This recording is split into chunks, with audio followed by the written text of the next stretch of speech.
Hello नमस्कार दोस्तों, कैसे हैं आप सब। उम्मीद करता हूं आप सब अच्छे होंगे और अच्छे से पढ़ाई कर रहे होंगे। तो दोस्तों, आप सब ने भूगोल का ही 7th का वीडियो आपने देख लिया था और ये आपके लिए 8th का वीडियो है जो कि कंप्लीट इसमें सारा ही चैप्टर कवर किया गया है। जैसे कि मैं पहले भी आपसे वादा किया था कि आपको एक ही वीडियो में कंप्लीट कराया जाएगा। 8 का, 9th का, 10th का ऐसे करके अलग अलग वीडियो में लाऊंगा और एक वीडियो में सारे ही चैप्टर को कवर करेंगे और बहुत ही आसान भाषा में आपको समझाया जाएगा, वो भी हैंड रिटेन नोट्स के द्वारा। और अगेन मैं बता दूं आपको, अगर आप यूपीएससी की तैयारी करते हैं, बीपीएससी की तैयारी करते हैं या फिर अदर एग्ज़ाम की तैयारी करते हैं जहाँ पे एनसीईआरटी बहुत ही ज़रूरी होता है पढ़ना और ख़ास करके भूगोल मोस्ट इम्पोर्टेंट हो जाता है, तो वो चीज़ें आपको जो है इस वीडियो में कवर कराई जाएगी। इस कंप्लीट वीडियो को आप देखने के बाद जो है कोई अदर किताब आपको पढ़ने की ज़रूरत नहीं पड़ेगी। इवन आपको एनसीईआरटी का जो 8 का बुक है वो भी आपको पढ़ने की आवश्यकता नहीं पड़ेगी।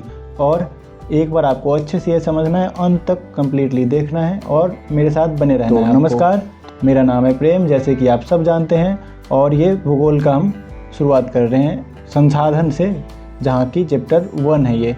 और यहाँ पे हम संसाधन के बारे में देखेंगे, संसाधन कितने प्रकार के होते हैं, संसाधनों का वितरण कहाँ कहाँ है और किस आधार पे हम संसाधन का जो है वर्गीकरण करते हैं, वो सारी चीज़ें। फिर मृदा के बारे में जितने भी चैप्टर है, चैप्टर वाइज यहाँ पे कवर किया गया है। तो चलिए शुरुआत करते हैं, अपने वीडियो की तरफ जाते हैं। और संसाधन जो है रिसोर्सेस, माने कि जितने भी वस्तुएं हैं जो हमारी आपकी मतलब मानव जाति की जो है ज़रूरत को पूरा कर सके या ज़रूरत पूरा हो, तो वह संसाधन कहलाता है। जैसे हवा, पानी, मृदा, जल, सब कुछ जो है संसाधन है। चाहे आपके हाथ में फ़ोन हो जिसमें आप वीडियो देख रहे हैं, या फिर आपके बगल में कहीं रजिस्टर हो, टेबल, कुर्सियाँ, वो सब संसाधन ही तो है। ये अलग बात है कि कोई मानव निर्मित है तो कोई प्राकृतिक है। तो यहाँ पे देखते हैं कि कुछ संसाधनों का जो है आर्थिक मूल्य होता है, इकोनॉमिक वैल्यू होता है, प्राइस होता है कुछ ना कुछ उसका। जैसे कोई धातु ले लीजिए, माने कि गोल्ड का तो कोई इकोनॉमिक मूल्य है ना, ये भी तो एक संसाधन है। परंतु जब तक कि गोल्ड का हमने इनोवेशन नहीं कर लिया था, उसको खोजा नहीं था, तो वो एक संसाधन के रूप में विकसित नहीं हुआ था। आप जानते होंगे इतिहास में पूरा पाषाण काल, मध्य पाषाण काल, पाषाण काल, ताम्र पाषाण काल, ये पत्थरों का युग था, उसके बाद तांबे का युग आ गया। इस तरीके से जानते हैं कि इंसानों ने विभिन्न तरीके के पदार्थों के बारे में जाना और उन सब का उपयोग किया, अपना उससे जो है सहायता पहुँचाया। तो इसी तरह से गोल्ड जो है, गोल्ड के बारे में जब तक हम नहीं जानते थे उसका कोई वैल्यू नहीं था, कोई इकोनॉमिक वैल्यू नहीं था। और जैसे ही हमने जाना कि गोल्ड का इतना उपयोग हो सकता है, जैसे कंप्यूटर्स में, फिर फ़ोन्स में, सैटेलाइट्स वगैरह में, और अंततः आभूषण के रूप में, ज्वेलरी के रूप में भी हम उपयोग करते हैं। और उससे क्या होता है, हम अपना मतलब जीवन यापन, हम जीवन में खुश रहते हैं, तो वह भी तो एक संसाधन है। तो इसका तो हो गया एक इकोनॉमिक मूल्य। परंतु जिसका इकोनॉमिक मूल्य ना हो, तो जैसे आर्थिक मूल्य जो है गोल्ड का था, परंतु जहाँ पे आप घूमने के लिए मान के लिए जाते हैं और पहाड़ है, नदियाँ हैं, झरने हैं, और इन सब को देख के जो है आपको खुशी मिलता है, नदियाँ, झरने, तालाब, लेकिन इसका तो कोई इकोनॉमिक मूल्य नहीं है ना। ये आप देखते हैं कि इसका कोई मूल्य नहीं है, आपने खाली देखा है इसको, आप गए हैं यहाँ तक, इसके लिए आपका मूल्य लगा होगा, लेकिन ये जो दृश्य है इसका कोई वैल्यू नहीं है। परंतु ये भी तो हमारे लिए जो है सहायता पहुँचाता है ना, क्योंकि इसका तो बहुत ज़्यादा ही मूल्य होगा अगर आप लगाएंगे तो ये जो है यह भी एक संसाधन के रूप में है। तो इसीलिए यहाँ पे कहा गया है कि कुछ धातु का मूल्य, मतलब कुछ संसाधन का मूल्य होता है परंतु कुछ का नहीं होता, लेकिन दोनों ही जो है मनुष्य की आवश्यकताओं को पूरा करते हैं। अब पदार्थ जो है संसाधन में किस आधार पर परिवर्तित होता है, इसका क्या कारक है, तो इसके लिए 2 कारक यहाँ पे है विद्यमान। एक तो है समय, दूसरा टेक्नोलॉजी। समय के हिसाब से जो है संसाधन बदलते रहते हैं। आपने चट्टानों के बारे में 7th में पढ़ा था कि कैसे पहले आग्नेयी चट्टान ज्वालामुखी से निकलता है, फिर वो कायांतरित चट्टान दबाव बढ़ने के बाद फिर वो अवसादी चट्टान में परिवर्तित होता है। तो इस तरह से क्या है, समय के साथ बदलाव होता है संसाधनों में, और टेक्नोलॉजी के द्वारा भी हम संसाधनों में परिवर्तन करते हैं। अब जैसे यूरेनियम मिलता था, पहले भी प्रकृति में उपलब्ध था, परंतु यूरेनियम का कोई भी उपयोग हमारे लिए नहीं था पहले, लेकिन जैसे हमारे पास तकनीक आ गया, टेक्नोलॉजी आ गया, प्रौद्योगिकी आ गया, तो इससे हमने क्या किया, इससे हमने बिजली का उत्पादन किया, इससे हमने विभिन्न तरह के हथियार के लिए बम बारूद बनाया, गोला बारूद बनाया, अंततः हम परमाणु बम बना लिए। तो यह सब जो है दोनों कारक है और आप समझ चुके होंगे किस आधार पे है। अब संसाधन का जो है प्रकार कितने प्रकार के हैं, एक तो प्राकृतिक है, आप सब जानते हैं, और एक मानव निर्मित है। ये दो आसान प्रकार है।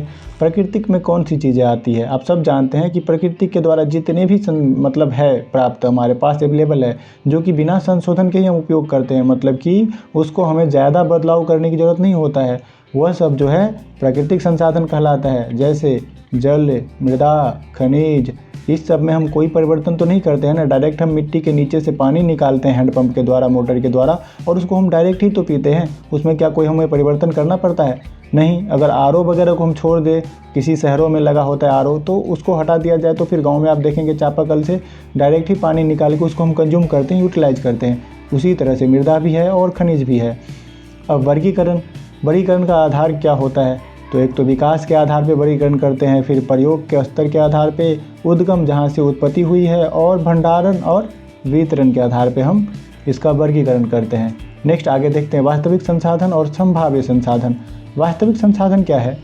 जिसकी मात्रा हमें ज्ञात होती है और वर्तमान में इसका हम उपयोग भी कर रहे हैं। जैसे जर्मनी के जो है रूर प्रदेश, वहाँ पे कोयला, और पश्चिम एशिया में खनिज भंडार, और महाराष्ट्र में दक्कन पठार में काली मिट्टी। यह सब जो है संसाधन है और इसका हमें मात्रा पता है कि कितनी मात्रा में है। या फिर कोयला का कहीं पे भंडार है और उसमें इतनी मात्रा में है, मतलब साइंटिफिक विधि द्वारा यहाँ पे मात्रा निकाल लिया जाता है लगभग में, और ये जितनी भी मात्रा में कोयला या पेट्रोलियम है वो हमें पता है यहाँ पे। और इसके लिए हमारे पास टेक्नोलॉजी भी है कि हम किस तरह से कोयले का खनन करेंगे और किस आधार पर इसका हम फिर यूज करेंगे। बाकी संभाव्य संसाधन में जो आता है हमारा, जिसकी मात्रा ज्ञात नहीं की जा सकती है और वर्तमान में इसका उपयोग भी हम नहीं कर रहे हैं, भविष्य में लेकिन इसका उपयोग हम कर सकते हैं। जैसे कि लद्दाख में पाया गया यूरेनियम, ये जो है संभाव्य संसाधन का उदाहरण है। और दूसरा आप H2O ले सकते हैं। H2O मतलब कि जल।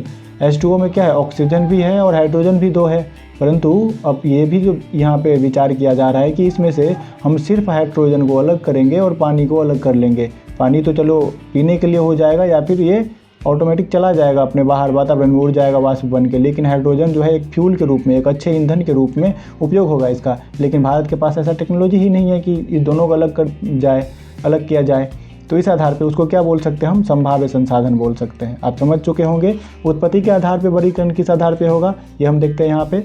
तो एक तो नवीकरणीय हो गया, रीन्यूएबल, और एक अनवीकरणीय। अब अनवीकरणीय को देखते हैं तो पुनः जो है इसका पूरा किया जा सकता है, मतलब एक बार हम उपयोग करते हैं तो फिर दोबारा भी तो वो आ सकता है वापस। जैसे कि सौर ऊर्जा और पवन ऊर्जा और हाइड्रो पावर को भी जो है सीमित इसमें किया गया है। जैसे छोटे छोटे हाइड्रो पावर है उसको भी हम इसमें ला सकते हैं, क्योंकि सौर ऊर्जा कभी भी ख़त्म नहीं होगा। जब तक हमारा पृथ्वी है तब तक तो सूर्य है ना, और सूर्य से होने वाली प्राप्त ऊर्जा जो है वो सौर ऊर्जा कहलाता है। उससे हम क्या है, उससे हम विद्युत बिजली बनाते हैं। तो वह सब क्या है? नवीकरणीय है। परंतु अनवीकरणीय में इसका भंडारण सीमित होता है। एक बार समाप्त अगर हो गया तो फिर बनने में उसको जो है हज़ारों वर्ष लग सकता है। जैसे कोयला हो गया, पेट्रोलियम, प्राकृतिक गैस, यह सब जो है अगर एक बार, पेट्रोल को देख लो आप, पेट्रोल अगर हम एक बार गाड़ी में यूज करते हैं, क्या फिर वो वापस आता है? नहीं आता। फिर वो ख़त्म हो जाता है हमेशा के लिए, फिर से वापस नहीं आता। तो ये क्या हो गया? अनवीकरणीय संसाधन हो गया। अब आगे देखते हैं आगे हमारा क्या टॉपिक है, सर्वव्यापक और स्थानिक। जैसे कि नाम से पता होगा, सर्वव्यापक मतलब सभी जगह, स्थानिक एक स्थान के पास, किसी स्थान पे। तो इससे आप समझ गए होंगे कि सर्वव्यापक में वो आएगा जो सभी जगह पाए जाते हैं। जैसे वायुमंडल या वायु, सूर्य का प्रकाश, ये सभी जगह ही तो है। अब ध्रुवीय प्रदेश को आप अगर छोड़ दें, जो ऊपर का उत्तरी और दक्षिणी ध्रुव होता है, तो वहाँ पे सूर्य की मात्रा थोड़ी मात्रा में कम या फिर नहीं के बराबर होती है। लेकिन वायुमंडल तो हर एक जगह है, तो इसको क्या कहेंगे? सर्वव्यापक। स्थानिक में जो है जो किसी स्थान पे पाया जाता है। जैसे झारखंड का जो है, जहाँ पे झारखंड है वहाँ पे कोयला का भंडार, वह स्थान विशेष का हो गया। अब पृथ्वी पर इन्हीं कारकों में जो है भिन्नता है, इसी के कारण जो है संसाधन का जो है वितरण असमान है। एक जगह कहीं अधिक तो कहीं ज़्यादा है, इसलिए असमान कहा गया है। और मानव निर्मित संसाधन के बारे में हम देखते हैं तो आपको पता है कि इंसानों ने जितनी भी चीज़ें बनाई है वो सब मानव निर्मित है। और इंसान के द्वारा यह भी है जो प्राकृतिक में जो है जिनका हम स्वरूप बदल देते हैं, उसमें कुछ संशोधन करते हैं, उसके बाद जो है उसको हम संसाधन, मानव निर्मित संसाधन के रूप में उपयोग करते हैं। जैसे प्राकृतिक में लौह अयस्क पाया जाता है, लेकिन उसका हम जो है लौह अयस्क को निकाल के फिर हम उससे लोहा बनाते हैं, और इस लोहे से फिर हम क्या बनाते हैं? पुल बनाते हैं, सड़क बनाते हैं, मशीन बनाते हैं और विभिन्न तरह के कार में उपयोग करते हैं। तो ये हुआ ना मानव संसाधन। अब समझ गए होंगे मानव निर्मित संसाधन के बारे में। अब मानव संसाधन, मानव एक खुद भी तो संसाधन है, आप और मैं भी तो एक संसाधन के रूप में है ना। कैसे? लोग ही है जो संसाधन के रूप में, क्योंकि उसके पास ज्ञान, प्रौद्योगिकी, टेक्नोलॉजी और कौशल जिससे वे प्रकृति का अच्छा दोहन करते हैं, अच्छा उपयोग करते हैं। इस आधार पर हम कह सकते हैं कि मानव भी एक संसाधन है। ठीक है। लोगों की कौशल में सुधार करना, अगेन दूसरा पॉइंट है, लोगों की हम कौशल में जब सुधार करते हैं तो इसको हम मानव संसाधन विकास, ह्यूमन रिसोर्स डेवलपमेंट कहते हैं। और संसाधनों का सतर्कता से उपयोग करके उन्हें नवीकरणीय के लिए समय देना संसाधन संरक्षण कहलाता है। संसाधन संरक्षण किसे कहते हैं? जब हम संसाधन का सतर्कता से, ठीक है, सोच समझ के उपयोग करते हैं और उनको हम समय देते हैं नवीकरण होने के लिए, तो संसाधन संरक्षण कहलाता है। अब सतत पोषणीय विकास आता है जो कि बहुत ही इंपॉर्टेंट होता है ये। तो सस्टेनेबल डेवलपमेंट को अब भारत सरकार द्वारा 2015 में सस्टेनेबल डेवलपमेंट गोल को अपनाया गया। उससे पहले जो था वो MDG करके था, मिलेनियम डेवलपमेंट गोल करके। तो 2015 से 2030 के लिए भारत के पास बहुत सारा जो है सस्टेनेबल डेवलपमेंट गोल के लिए अपनाया गया है भारत सरकार द्वारा, लेकिन ये आपके सिलेबस में नहीं है। यहाँ पे सिर्फ सस्टेनेबल डेवलपमेंट है। तो उसको हम समझते हैं, मतलब कि अगर कोई भी कोयला का प्रदेश है या फिर पेट्रोलियम का है और उसमें पेट्रोलियम जितने भी मात्रा में है, तो इसको हम इस तरह से उपयोग न कर ले कि सारा ही हम अभी ख़त्म कर दें। और ऐसा ना हो कि आने वाला बच्चे जो है बस बिना पेट्रोल बिना गाड़ी के ही चले। सिंपल भाषा में समझे तो उसको हम आने वाले भविष्य को भी ध्यान में रख के उपयोग करेंगे और उसको हम जो है अच्छे से यूटिलाइज करेंगे और उसको बचा के रखेंगे। और भविष्य की पीढ़ी को ध्यान में जब रख के हम उपयोग करते हैं तो उसको हम क्या कहते हैं? उसको फिर हम सस्टेनेबल डेवलपमेंट गोल कहते हैं। तो आप समझ गए होंगे कि सतत पोषणीय विकास क्या कहलाता है। बाकी यहाँ पर लिखा हुआ है, आप पॉज करके वीडियो को भी पढ़ सकते हैं।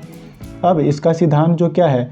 इसका सिद्धांत जो है जीवन के रूपों का आदर और देखभाल करना, फिर मानव जीवन की गुणवत्ता को बढ़ाना और पृथ्वी की जीवन शक्ति और विविधता का संरक्षण करना, फिर प्राकृतिक संसाधनों का दुरुपयोग, ह्रास होने से रोकना और पर्यावरण के प्रति व्यक्तिगत व्यवहार और अभ्यास में बदलाव लाना, समुदायों को अपने अपने पर्यावरण के देखभाल के योग्य बनाना। ये सारी चीज़ें जो है सतत पोषणीय विकास के सिद्धांत के अंतर्गत आता है। चैप्टर 2 है और चैप्टर 2 में है भूमि, मृदा, जल, प्राकृतिक वनस्पति और वन्यजीव संसाधन। आप सब जानते हैं कि भूमि का उपयोग जो है हम कृषि के रूप में, वानिकी के रूप में, खनन, सड़क, उद्योग इत्यादि इत्यादि की स्थापना के लिए हम भूमि का उपयोग करते हैं। और अगर भूमि ना हो तो हमारा जीवन भी तो संभव नहीं है ना। चाहे आप भूमि पे बैठते हैं, सोते हैं, घर बनाते हैं, सब कुछ भूमि पे ही तो करते हैं। पानी में जाके तो कुछ भी नहीं करते। तो इसीलिए हमारा भूमि का उपयोग जो है इत्यादि चीज़ों में हम जो है उपयोग करते हैं इसका। अब भूपृष्ठ के कुल क्षेत्रफल का लगभग 30% भाग जो है भूमि है।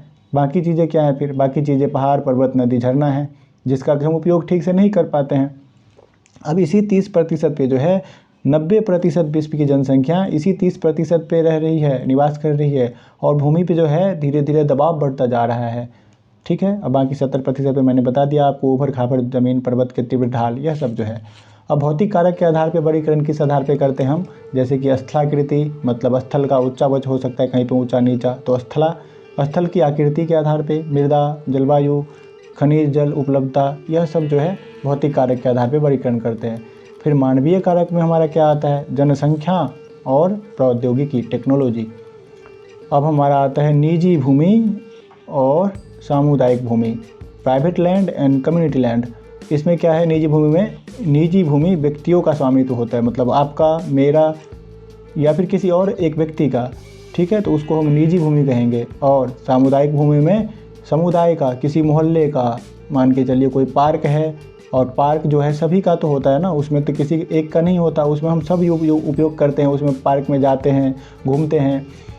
वैसे ही होता है सामुदायिक भूमि, जिसमें जो है उसका उपयोग चारा, फल, नट, औषधीय बूटी इत्यादि को एकत्रित करने के लिए इसका उपयोग करते हैं और इसको हम क्या कहते हैं? सामुदायिक भूमि। नेक्स्ट हमारा है वर्तमान में कृषि के निर्माण से जुड़ी गतिविधि के लिए जो है भूमि का प्रसार किया जा रहा है, बढ़ाया जा रहा है, जिससे भूमि संबंधी खतरे जैसे कि भूस्खलन और मृदा अपरदन, मरुस्थलीकरण इत्यादि में बढ़ोतरी हुई है। और धीरे धीरे देखते हैं कि अब भूमि का जो है निम्नीकरण हो रहा है। अब भूमि संरक्षण क्या होता है? भूमि का किस प्रकार हम संरक्षण कर सकते हैं?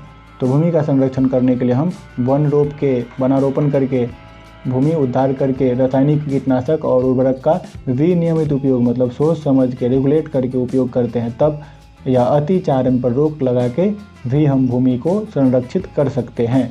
आगे हमारा आता है मृदा का प्रकार और मृदा किस तरह से है। तो देखिए मृदा का ये रूप है और ये ज़मीन है, कहीं पे भी ज़मीन है, ये पृथ्वी है, इसी में से कहीं से एक जो है मृदा का ये रूप ले लिया गया है। और नीचे जो है ये हमारा जनक चट्टान है। जनक चट्टाने जो है सबसे ठोस अवस्था में पाया जाता है। फिर उसके ऊपर जो है हमारा बालूगाद के रूप में ये अपक्षयित चट्टाने हैं। उसके बाद बालूगाद क्ले के साथ जो है ये मृदा है और ऊपर जो हमारा जो है ये क्या है, हमारा ऊपरी परत है मृदा का जिसमें जो है ह्यूमस, वनस्पति, घास, पेड़ पौधे इत्यादि उगते हैं। तो मृदा को आपने देख लिया यहाँ पे। अब हमारा है पृथ्वी के पृष्ठ की ऊपरी दानेदार परत को हम मृदा कहते हैं। मतलब ये ऊपर का जो दानेदार परत है इसको हम मृदा के रूप में वर्णन करते हैं। निर्माण क्या है, मतलब मृदा का निर्माण किस प्रकार से, खनिजों से जो चट्टान हैं, जैव पदार्थ और भूमि पर पाए जाते हैं वो उससे जो है निर्माण होता है मृदा का। अपक्षय की प्रक्रिया द्वारा जो है मृदा बनती है। फिर कहीं से कह सकते हैं कि हम खनिजों का जो है जैव पदार्थों का सही मिश्रण होता है इसमें। मतलब विभिन्न तरह के पत्तियां, जैव पदार्थ, ह्यूमस, ये सब सड़ने गलने के साथ यहाँ पे ह्यूमस का निर्माण करती है और फिर मृदा बनती है धीरे धीरे। इस तरह से आप समझ गए होंगे। अपक्षय मतलब क्या है, तापमान परिवर्तन, पौधों, प्राणियों, मनुष्यों द्वारा अनावरित शैलों का टूटना और क्षय होना, ये सब अपक्षय कहलाता है। अब मृदा निर्माण को प्रभावित करने वाले कारक जलवायु, तापमान, वर्षा, ह्यूमस निर्माण इत्यादि जो है मृदा निर्माण की प्रक्रिया को प्रभावित करते हैं। हो सकता है कि कहीं पे जलवायु इतना विरल हो कि वहाँ पे मृदा बनने में हज़ारों साल लग जाए, तापमान इतना कठिन हो कि वहाँ का रेगिस्तान हो जाए। तो आप जानते हैं इस सब के आधार पे जो है मृदा अलग अलग हो सकता है, ये भूमि को प्रभावित करती है। अब निश्चित करते हैं कि समय जो है मृदा, परिच्छेदिका की मोटाई इत्यादि को जो है क्या निश्चित करते हैं, समय, मृदा और परिच्छेदिका की मोटाई, यह सब जो है निश्चित करते हैं मृदा को प्रभावित करने में। वनस्पति जात, प्राणी जात, सूक्ष्मजीव इत्यादि जो है ये भी प्रभावित करते हैं। और उच्चावच और तुंगता, मतलब कहीं पे ढाल ऊंचे नीचे है तो उसको उच्चावच कहेंगे। और मृदा के संचय को निर्धारित करते हैं यह भी। फिर जनक शैल, आपको मैंने पीछे बताया था, जनक शैल सबसे नीचे था जनक चट्टान के रूप में। रंग गठन, रासायनिक गुणधर्म इत्यादि जो है यह भी तो है निर्धारित करती है। अब हमारा भारत में कितने प्रकार की मृदा पाई जाती है, आप सबको पता होगा 2-3 प्रकार, जलोढ़, काली, लाल, लेटेराइट, मरुस्थलीय, पर्वतीय इत्यादि मृदा जो है ये भारत में पाई जाती है। तो ये आप एक बार ध्यान रखेंगे, इतनी प्रकार की मृदा जो है भारत में पाई जाती है। मृदा निर्माण के कारक ऊपर भी हमने चर्चा किया है, तो यहाँ पे ये रिपीटेशन है, आप एक बार इसको पॉज करके पढ़ लेंगे। नेक्स्ट इंपॉर्टेंट टॉपिक आता है हमारा मृदा निर्माण, मृदा का निम्नीकरण। ठीक है, किस तरह से मृदा का ह्रास हो रहा है। तो एक तो मानवीय कारक द्वारा ह्रास हो रहा है, जैसे वो अतिचारण करता है, वहाँ पे ज़्यादा से ज़्यादा चारण होगा। उर्वरक और कीटनाशक का इतनी भारी मात्रा में उपयोग करता है कि उसका क्या हो, निम्नीकरण होने लगता है। वर्षा दोहन, भूस्खलन और वनोन्मूलन, यह सब जो है मानवीय कारक है। प्राकृतिक कारक में क्या है, अगर एकाएक बाढ़ आ जाए, बहुत मात्रा में बारिश हो जाए, तो वो सब हो सकता है कि प्राकृतिक कारण है। अब मृदा संरक्षण की विधा, क्या बोल रहा हूँ यार मृदा संरक्षण की विधियाँ। अब किस तरह की से मृदा हम संरक्षण करते हैं। मलबा बनाना, पौधों के बीच की अनावृत भूमि को ढककर हम क्या करते हैं, मृदा की आर्द्रता को रोकते हैं। मतलब उसमें जो जल की उपलब्धता होती है, जल की मात्रा को हम आर्द्रता करते हैं। और आर्द्रता को रोकने के लिए हम क्या करते हैं, पौधों के बीच की अनावृत भूमि को हम ढक देते हैं किसी चीज़ से, पत्तियों से, मलबों से। अब क्या है, वेदिका फॉर्म, ये सब संरक्षण की विधि है, आपको ध्यान रखना होगा। और संरक्षण में हम मलबा बना के, वेदिका निर्माण करके, समुच रोकिया जुताई करके, रक्षक मेखला बना के, मतलब समुच रोकिया जुताई मतलब ढाल से नीचे की ओर बहते हुए जल के लिए अवरोध का काम करती है। और एक लाइन में जो जुताई करते हैं हम खेतों का, तो इससे क्या होता है, मृदा का निम्नीकरण कम होता है। रक्षक मेखला मतलब पेड़ का एक तट है कहीं पे, और तट पे हैं जो हम पेड़ एक लाइन में लगा देते हैं खेत के किनारे पे, जिससे कि जब भी हवा आए या पानी आए तो वो मृदा को रोक पाए और मृदा जो है आगे बहने से रुक जाए इससे। तो इसको क्या कहेंगे, रक्षक मेखलाएँ कहेंगे। और समुच रोकिया जुताई मैंने आपको बता दिया। रोधिकाएँ भी इसी तरह से है, लगभग पत्थर, घास, मृदा का उपयोग करके इन सब जो है सामने जल एकत्र करने के लिए एक बांध या खाई की तरह बना दिया जाता है। तो इसको समुच रोकिए रोधिकाएँ कहते हैं। चट्टान का बांध है, गेंद आपको पता है कि बांध बना के हम रोकते हैं, जल के प्रभाव को कम करते हैं। अब बीज की फसल उगाना है, इसके द्वारा भी हम मृदा के संरक्षण करते हैं। कैसे, जैसे मान के चलो आपने अभी धान उगाया एक खेत में और दूसरे यहाँ पे जो है गेहूँ उपजा रहे हैं, अब जो है अगली बार आप जब उपजाऊ करेंगे तो इसमें आप कोई दलहन का दे देंगे, इसमें कोई तिलहन का फसल बोएंगे। इससे क्या हुआ, बीच की फसल जो है दलहन तिलहन आ गई, जिससे कि इस भूमि में निम्नीकरण होने से बच जाएगा। क्यों? क्योंकि दलहन का जो फसल होता है उसके जड़ जो है उसमें नाइट्रोजन की मात्रा पाई जाती है और मिट्टी को रोकने की क्षमता होता है, उसमें रोकते हैं बहाव जो है मिट्टी का, अगर जल आ जाए तो बहने से रोकते हैं इसको, ठीक है। तो अब बीज की फसल उगाना मतलब वर्षा दोहन से मृदा को बचाने के लिए भिन्न भिन्न फसलें एकांतर जो है उगाई जाती है। अब जल जो है भूपृष्ठ का लगभग 3/4 भाग जल से ढका हुआ है और पृथ्वी को नीला ग्रह कहा जाता है। क्यों? क्योंकि ऊपर जब आप जाएंगे अंतरिक्ष में, वहाँ से आप पृथ्वी की तरफ देखेंगे तो पृथ्वी आपको क्या होगा, नीला दिखाई देगा और नीले रूप में आपको आंखों से देखेंगे, खुली आंखों से, तो नीला नजर आएगा। इसीलिए क्योंकि यहाँ पे पानी जो है 3/4 है। अब जीवन जो है पृथ्वी पर लगभग 3.5 अरब वर्ष पहले जल से ही शुरू हुआ था। और आप इतिहास में भी पढ़े होंगे इसके बारे में और जियोग्राफी में भी कि कैसे हम पानी से निकल के जंगलों में, फिर पेड़ पे, फिर ऐसे करते करते हमने प्रारंभिक आवास बनाया, खेती करना शुरू किया और आज देखते हैं कि हम कैसे आर्टिफिशियल युग में आ गए हैं और आर्टिफिशियल इंटेलिजेंस की बात करते हैं, इंटरनेट ऑफ थिंग्स की बात करते हैं। तो यह सब जो है धीरे धीरे क्रमिक रूप से विकास हुआ है और लगभग 3.5 अरब वर्ष पहले जल से शुरुआत हुआ था जीवन का। महासागरों का जल लवणीय मतलब खारा होता है, जो मानवीय उपयोग के लिए उपयुक्त नहीं है। अब 2.7% जल की ही अलवणीय है। अलवणीय मतलब कि जो पीने लायक है, लेकिन इस 2.7% में भी बहुत कम मात्रा में हम पीने के रूप में उपयोग करते हैं। अब देखते हैं आगे क्या है। जैसे देखिए, इसका जो है नियर अबाउट 70% भाग बर्फ़ से ढका है। मतलब किसका? ये 2.7 में जो है लगभग 70% वो बर्फ़ से ही ढका हुआ है, हिमानी के रूप में है, या अंटार्कटिका और ग्रीनलैंड के पर्वतीय प्रदेश में पाया जाता है। मतलब अंटार्कटिका, ग्रीनलैंड या पर्वतीय प्रदेश में पाया जाता है। 1% अलवण जल जो है वो मानव उपयोग के लिए है। लगभग जो नदी, झील, भौम जल मतलब कि भूमि के नीचे का जल, उसके रूप में है, या फिर वायुमंडल में जल वाष्प के रूप में पाया जाता है। अब नीचे कुछ डाटा दिया गया है, एनसीईआरटी से ही लिया गया है। ये एक टपकता नल जो है, अगर आप कहीं पे भी नल लगाते हैं, नल मैं बनाने की कोशिश करता हूँ, ये मान के चलिए नल है और इस तरीके का है, और ये अगर टपक रहा है पानी और पानी टपक रहा है, तो एक बार अगर नीचे बाल्टी रखा हुआ है तो ये 1 साल में जो है लगभग कितना, लगभग 1200 लीटर जो है पानी को खराब करेगा, व्यर्थ करेगा और बर्बाद होगा एक टपकता नल। इसीलिए आपको ध्यान रखना है, कहीं पे भी आप रहते हैं, गांव में, शहर में, पानी का उपयोग कम से कम करना है। अगर ज़रूरत न हो तो नहीं करना है, पानी की बर्बादी नहीं करनी है, क्योंकि जल ही जीवन है। अब 1975 में जो है मानव जल उपभोग की खपत जो थी वो कितना, 3850 घन मीटर प्रति किलोमीटर थी और प्रति वर्ष थी। परंतु वर्ष 2000 में आते आते मात्र 25 साल बाद कितना बढ़ गया, 6000 घन किलोमीटर प्रति वर्ष से अधिक हो गई है। आप सोच सकते हैं कितना पानी हम कंज्यूम करते हैं। पृथ्वी का सबसे मूल्यवान पदार्थ पानी है, आपको पता है। वह पानी जो हम पीते हैं, नहीं तो पृथ्वी पे बहुत सारी मात्रा में पानी हमें मिलती है, लेकिन वो उपयोग के लायक नहीं है। जो नदियों, समुद्रों में है वो उपयोग के लायक नहीं होता है। अब पृथ्वी पर जो है जल को न तो हम बढ़ा सकते हैं, ना ही हम घटा सकते हैं। कुल मात्रा जो है इसका स्थिर है। घटा क्यों नहीं सकते? क्योंकि जो मात्रा स्थिर है उसको हम घटाएंगे कैसे? हो सकता है हम कंज्यूम कर रहे हैं, वो घट रहा है धीरे धीरे, लेकिन हम उसको बढ़ा तो 100% नहीं सकते हैं।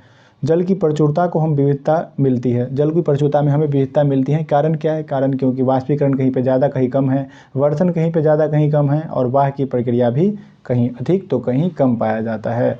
इस कारण जो है क्या होता है, जल की प्रचुरता में विविधता मिलती है। अब महासागर में क्या होता है, जल चक्र क्या होता है? जल चक्र, पहले ये महासागर है, उससे जल जो है वाष्प बन के ऊपर जाएगा, फिर वो क्या होगा, बादल बनाएगा, और बादल बन के फिर जल के रूप में नीचे बारिश होगा, और बारिश के बाद फिर से ये वाष्प बन के ऊपर जाएगा। तो इस तरह से क्या होगा, जल चक्र होगा। इसे हम जल चक्र कहेंगे। जल से विद्युत उत्पादन होता है। जल से कृषि, उद्योग, बांधों के जलाशयों के माध्यम से क्या होता है, बांध बनाते हैं कहीं पे, और उससे हम विद्युत का उत्पादन करते हैं। कहीं पे मान के चलिए ये पहाड़ है और ऐसे पहाड़ दिया गया है और पीछे जो है पानी भरा हुआ है कहीं से, या नदी आ रहा है, तो इस बीच में जो है यहाँ पे पहाड़ पे, यहाँ पे एक दीवार का निर्माण कर दिया जाएगा और यहाँ पे मोटर वगैरह लगा दिया जाएगा, जिससे कि पानी को धीरे धीरे छोड़ा जाए। और जब मोटर चलेगा तो इसको कनेक्ट कर दिया जाएगा एक पावर हाउस से, जिससे कि यहाँ से बिजली उत्पादन होगा और यहाँ पे मोटर में बिजली, घर में बिजली बनेगा, और फिर हम उसको लाइट के रूप में उपयोग करेंगे, बिजली के रूप में। तो इसी तरह से जल से जो है हम विद्युत बनाते हैं। जल एक नवीकरणीय साधन है। हालांकि इसका अति उपयोग जो है प्रदूषण इसे अनुपयुक्त बना देती हैं। अतिउपयोग और प्रदूषण जो है इसे अनुपयुक्त बना देती है। जल संग्रहण विधि, आपको पता है जल को एक जगह एकत्रित करके किया जा सकता है। और जैव मंडल क्या है? प्राकृतिक वनस्पति वन्य जीव जो केवल स्थल मंडल, जल मंडल, वायुमंडल के संक्रिय क्षेत्र में पाए जाते हैं उसको हम जैव मंडल कहते हैं। मतलब प्राकृतिक वनस्पति और वन्य जीव जितने भी जीव जंतु है जो केवल स्थल मंडल पे, पृथ्वी पे, जल मंडल में या वायुमंडल में संक्रिय क्षेत्र में पाए जाते हैं तो उसको हम क्या कहेंगे? जैव मंडल कहेंगे। जैव मंडल में जीवित रहने के लिए सभी जीव जातियाँ एक दूसरे पर निर्भर करती है, उसको हम क्या कहते हैं? उसको पारितंत्र कहते हैं। और रक्षक मेखला मैंने आपको पहले ही बताया था फसलों को उगाने के लिए कैसे रक्षक मेखला का निर्माण करते हैं। वनस्पति के प्रकार तो 4 वर्गों में बांटा जाता है। वन के आधार पे, घास स्थल, गुल्म, टुंड्रा इत्यादि के आधार पे हम क्या करते हैं? वनस्पति को वर्गीकृत करते हैं। वनस्पति का प्रकार होता है ये। विशाल वन कहाँ पे पाए जाएंगे? जहाँ पे भारी बारिश होगा। मतलब ये हमारा है पृथ्वी और बीच में 0 डिग्री है, यहाँ पे 23.5 डिग्री, 23.5 डिग्री, तो ये विषुवत रेखा के पास सबसे ज़्यादा बारिश होगा। और यहाँ पे जो है वन भी जो है बहुत सघन घन पाया जाएगा क्योंकि बारिश ज़्यादा होगा और वन जो है वृक्ष लंबे लंबे पाए जाते हैं। ठीक है, यही यहाँ पे कहने का मतलब था, आप समझ गए होंगे। और कम वर्षा जहाँ पे होगा शुष्क क्षेत्र वहाँ पे कटीली झाड़ियाँ होगी, जैसे राजस्थान का क्षेत्र जहाँ पे रेगिस्तान है वहाँ पे शुष्क क्षेत्र है और कटीली झाड़ियाँ पाई जाती है, गुल्म इत्यादि उगते हैं। ठीक है, आगे हम देखते हैं ध्रुवीय प्रदेश में जो है टुंड्रा वनस्पति पाई जाती है, जैसे कि मांस, लाइकेन, यह सब जो है वनस्पति का प्रकार है। जहाँ पे बर्फीला क्षेत्र है वहाँ पे टुंड्रा प्रकार की वनस्पति पाई जाती है। वनों के प्रकार पत्तियाँ गिरने के आधार पे कर सकते हैं, जैसे सदारहित और पर्णपाती। जो वर्ष में किसी भी ऋतु में अपनी पत्तियाँ नहीं गिराते हैं एक साथ, उसको हम क्या कहते हैं? उसको हम सदारहित कहते हैं। और पर्णपाती में जो वाष्पोत्सर्जन से होने वाली हानि को रोकने के लिए किसी विशेष ऋतु में अपना पत्तियाँ गिरा देते हैं। अब कोई भी ऋतु हो सकता है, वो उसमें क्या करते हैं? अपना पत्ती को गिरा देते हैं। क्यों? क्योंकि जल की मात्रा कम होने लगती है और पत्ती नहीं गिराएंगे तो पत्तियों से जल वाष्पोत्सर्जित होकर ऊपर वायुमंडल में चला जाएगा जिसका कि उपयोग नहीं होगा, इसलिए उसको पर्णपाती कहेंगे। आगे हम चलते हैं राष्ट्रीय उद्यान, वन्य जीव अभ्यारण्य, जैव मंडल निकाय, ये सब जो है प्रकृति, वनस्पति और वन्य जीव को सुरक्षित रखने के लिए बनाए जाते हैं। अब साइट्स, ये अगेन सबसे इम्पोर्टेंट है। साइट जो है the conservation on international trade and endangered species of wild Fiona and flora. ये क्या है? ये विश्व स्तर पे एक ऐसा संगठन है जो कि जितने भी विलुप्त ही होने के कगार पे जो पेड़ पौधे हैं या फिर कोई भी स्पीसीज है उन सबको जो है बचाने के लिए ये एक संगठन है। ठीक है, अंतर्राष्ट्रीय परिपाटी की स्थापना की गई थी और प्राणियों और पक्षियों की सूची तैयार करते हैं ये। और किसी का भी व्यापार करने के लिए या शिकार पर रोक लगाने के लिए इसमें कानून बनाया गया है, साथ ही उन्हें संरक्षण भी यह देता है इसमें कानून के द्वारा। पौधों और प्राणियों द्वारा संरक्षण प्रत्येक नागरिक का नैतिक कर्तव्य है, इसलिए हम सबको ध्यान रखना चाहिए कि विभिन्न जानवरों को जो है हानि नहीं पहुंचाना चाहिए, ना ही पौधों को अनावश्यक काटना चाहिए। नेक्स्ट हमारा है खनिज और शक्ति संसाधन, ये हमारा चैप्टर 3 है। तो खनिज और शक्ति संसाधन चैप्टर 3 में जो है खनिज के बारे में सबसे पहले प्रकृति से प्राप्त होने वाला वह पदार्थ जिसका निश्चित रासायनिक संघटन हो वह सब क्या कहलाता है? खनिज कहलाता है। और किसी विशेष क्षेत्र या शैल समूह में संकेंद्रित होते हैं। पहचान कैसे करेंगे? रंग के आधार पे, घनत्व के आधार पे, कठोरता, रासायनिक गुणधर्म, इस सब के आधार पे जो है इसका पहचान करते हैं खनिज का। कोई कठोर हो सकता है, मुलायम हो सकता है, किसी का रंग काला या नीला, लाल, इस सब के आधार पे क्या है खनिज का हम जो है पहचान करते हैं। प्रकार कितने होते हैं खनिज के? एक तो धात्विक होते हैं, एक अधात्विक, 2 प्रकार के खनिज है।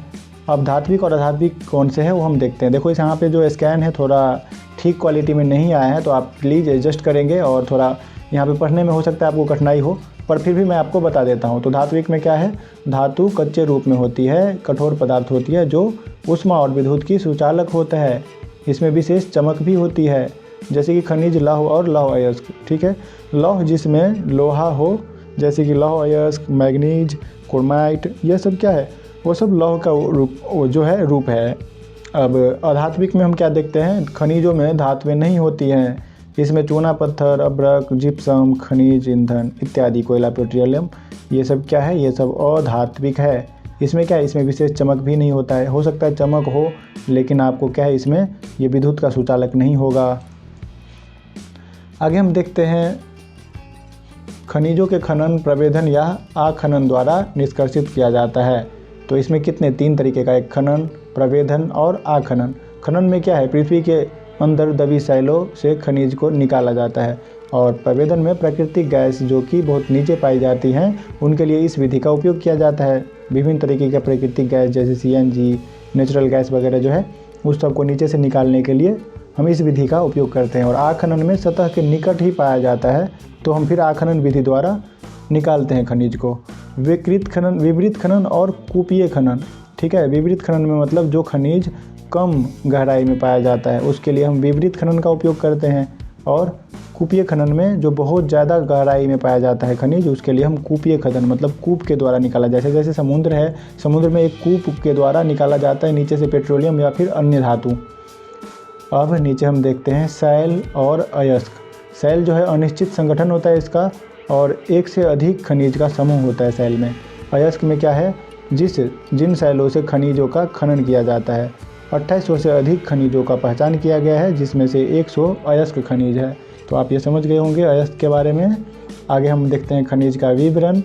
खनिज का विवरण किस आधार पे है, खनिज एशिया, चीन, भारत, इस सब में लौ अयस्क। चीन प्लस मलेशिया, इंडोनेशिया, इन सब में है। टीन के अग्रणी उत्पादक देश है ये। और चीन जो है सीसा, एंटीमनी, टंगस्टन इत्यादि में भी आगे है।